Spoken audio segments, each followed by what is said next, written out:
Shalom, and welcome to the Parak of the week. This week, we are studying Pirke Avot, chapter 1, the 13th teaching.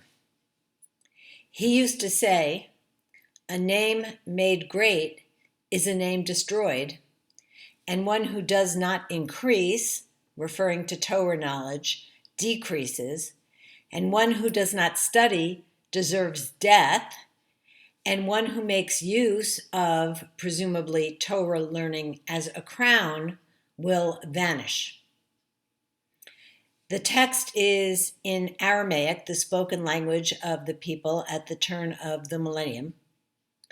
A name made great.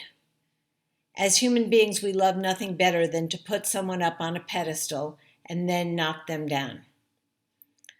One wonders why, in the current political environment, anyone would want to run for public office, knowing that they and their families will be scrutinized for every moment, every word, every decision that they have ever made. Clearly, a name made great is a name destroyed. And yet, when you ask children, what do you want to be when you grow up? Very often, their answer is famous. So I think the first takeaway from this teaching is don't be so enthralled with your own greatness. Don't seek renown for renown's sake. Use it or lose it. If we don't continue to move forward, if we stop in our learning, then it's like a muscle that atrophies without use.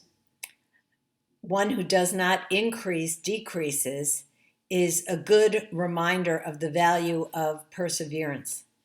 And I think of the words of our own Joan Newman, who is wont to say, "Whether you say you can or whether you say you can't, you're right."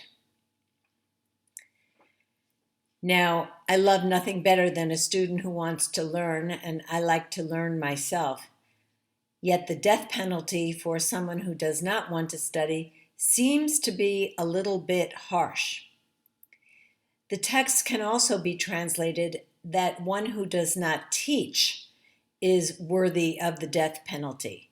We have to be willing to share our knowledge.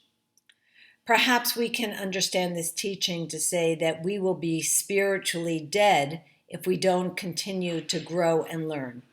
When we stop learning, we stop growing, and it might be said that it is as if we are dead. Self-aggrandizement. The true hallmarks of a scholar are modesty and humility. The idea of the rabbi as a professional is a very late development in Jewish tradition.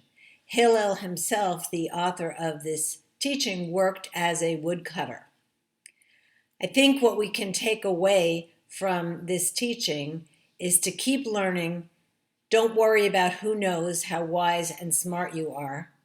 And with that, we can ask ourselves, what is it that you would like to study more in depth this week?